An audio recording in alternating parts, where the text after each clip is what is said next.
She got gastric surgery, then faced a new kind of judgment. She thought the hardest part was over. That after surgery, after the pain, the hunger, the emotional battles, she'd finally be free. Free from the stares, free from the whispers, free from being treated like she didn't belong. But what Eva didn't expect was that her transformation would bring a new kind of judgment. Not from strangers, but from the people who once pitied her and now envied her. This isn't a story about weight, loss. It's about what happens after, when the world stops feeling sorry for you and starts trying to put you back in your place. This is Eva's story, and it might be more familiar than you'd like to admit. Eva had been carrying extra weight since her early 20s, but it wasn't just in her body.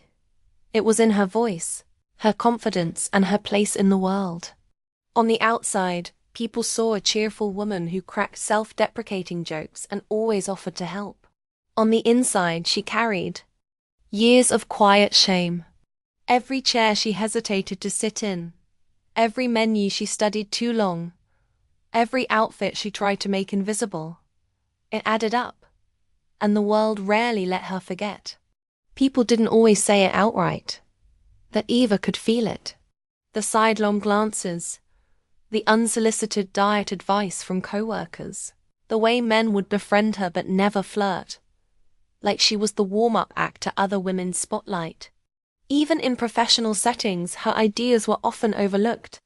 "You're really organized," they'd say, like that was the only compliment someone like her could aspire to. But what most couldn't see was how hard she tried. Eva had been on more diets than she could count. She had tried walking groups, juice cleansers, apps, gym memberships, accountability partners, but her weight barely moved. What did move was her self-worth, downward, year after year, until one day, alone in her apartment, she broke. It wasn't a dramatic collapse, no tears or screaming, just a silence so heavy, it scared her. She looked at herself in the mirror and didn't see failure. She saw someone drowning, and she decided she didn't want to die quietly. It took months of research, consultations, therapy sessions, and soul-searching. But Eva made the decision. She would undergo gastric surgery. Not for anyone else, not for beauty, but for her life. What she didn't know then was that while the weight would begin to come off her body, a heavier kind of judgment was waiting just ahead. Surgery. Day arrived on a cold Thursday morning. Eva's hands trembled as she signed the last consent form. The hospital gown felt loose around her. Ironic, considering how often clothes had felt tight. She was wheeled into the operating room with a strange mix of fear and calm. Fear of pain, yes, but also fear of change. Because change, she knew, meant losing more than pounds. The recovery wasn't glamorous. She vomited bile for days. She couldn't hold water. Her stomach spasmed from even a spoonful of soup. She cried at night from weakness, unsure if she had made a mistake. The emotional hunger was louder than any physical pain. She began to shrink, rapidly. Her clothes hung loose. Her face became sharper, her bones more visible. Strangers treated her differently. Cashiers smiled more. Baristas remembered her name. Even men began to hold doors longer, make eye contact, flirt. But not everyone celebrated her change. Some friends pulled away. They stopped inviting her to lunch. Stopped sharing their own struggles. One even joked, "Don't get too skinny now, Eva. We liked you better real." Her family offered mixed support. Her mother, who had always masked worry behind recipes and second servings, now seemed resentful. "You think you're better than us now?" she asked one night, her voice thick with something Eva couldn't name. But it wasn't that Eva thought she was better. She was just different. And the people around her weren't ready for that. As the months passed, Ava's body continued to change, but her world grew quieter. The warm camaraderie she once shared with co-workers faded. They used to chat by the coffee machine, bond over shared frustrations, laugh at lunchtime memes. Now, conversations stopped when she walked in. Compliments turned to suspicion. "You're so disciplined," one colleague said, eyes narrow. "Must be nice to skip the hard work and just get surgery." Eva didn't respond. She had learned early on that explaining herself never worked. People didn't want to understand. They wanted to feel superior. And if they couldn't, they wanted to feel morally justified. So she stayed quiet, but the silence weighed more than the body she had lost. She missed her old self, not the physical version, but the one who felt included, even as the joke. Now she wasn't the joke. She was the reminder of change, of effort, of shame others hadn't faced yet. She began avoiding social events, her closet filled with new clothes, sleek, tailored, confident. But she often stayed home, because while the world saw transformation, Eva felt dislocation. Who was she now? Who were they? The people who once pitied her, now rolling their eyes behind her back. It wasn't weight that had distanced them. It was evolution. And not everyone was ready to evolve with her. Even as Ava's body shrank, her mind didn't keep up. She'd look at photos and not recognize herself. Friends would post, "You look amazing," on her selfies, but all she could see were flaws. Her arms still felt too big. Her stomach still wrong. Her skin sagged in places it never had before. And the compliments only made it worse. Not because she didn't appreciate them, but because she didn't believe them. There's something cruel about reshaping your body but still feeling broken. People assumed she was happy now, that the weight loss was the victory lap. But in truth, Eva was just beginning to unpack decades of pain. Because it wasn't just fat she had lost. It was the identity that had shielded her. When she was bigger, people underestimated her. Yes, but they also expected less. Now, with every pound gone, the pressure grew. She had to be radiant, put together, always grateful. There was no room for bad days anymore. Worse, she started to sense jealousy. A coworker once told her, "You're lucky. I wish I had the guts to just take a shortcut." As if slicing your body open and rebuilding your life was easy. As if Eva hadn't spent years in silent pain earning this chance. So, she smiled through the envy. She dressed well, she held her head high. But alone, in her bedroom, she cried into her pillow. Because no one warns you that reaching your goal might leave you lonelier than ever before.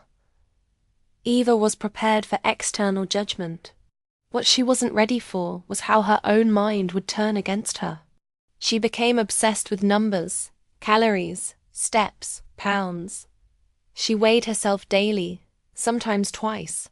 When the scale didn't move, she panicked. When it went up, even slightly, shame swallowed her whole. Her relationship with food didn't improve, it mutated. Meals became math.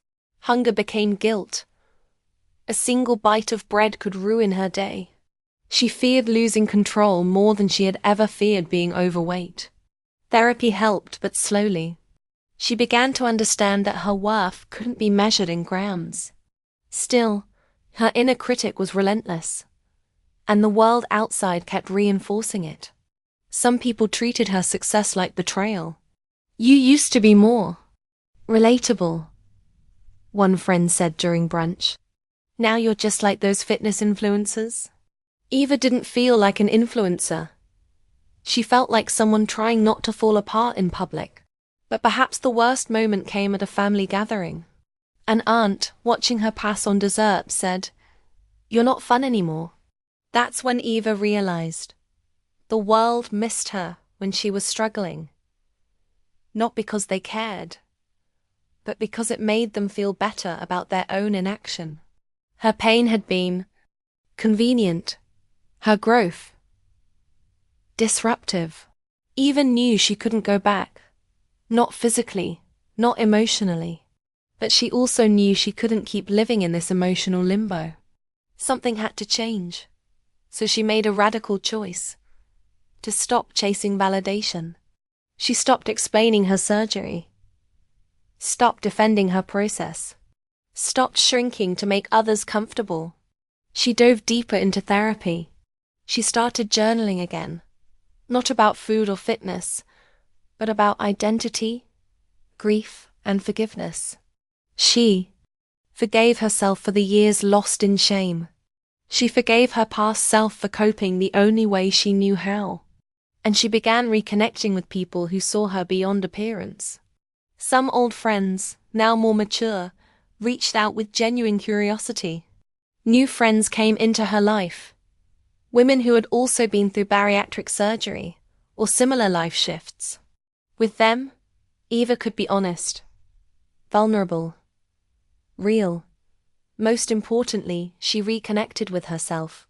She found joy in movement, not to burn calories, but because she could finally dance without pain. She discovered cooking again, not as a punishment, but as a celebration. Slowly, the war with her body quieted. Eva was learning to be whole. It was during a work conference that Eva saw an old flame. They had gone on 2 awkward dates years ago, back when she was still invisible. He barely remembered her then. Now he noticed. He approached her with that familiar mix of surprise and sudden interest. "Wow, Eva, you look different." She smiled politely. "I feel different." He tried to rekindle something that never really burned. Told her she had always had a great personality, and now it matched the outside. Eva didn't get angry. She didn't cry. She simply walked away. Because for the first time, she didn't need validation from someone who couldn't see her before.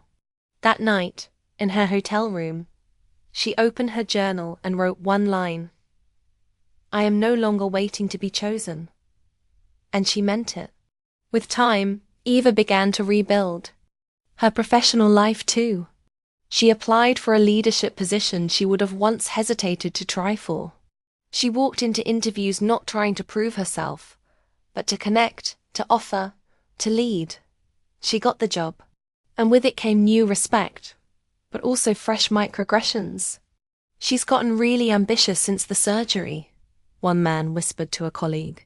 Eva didn't shrink. She called it out.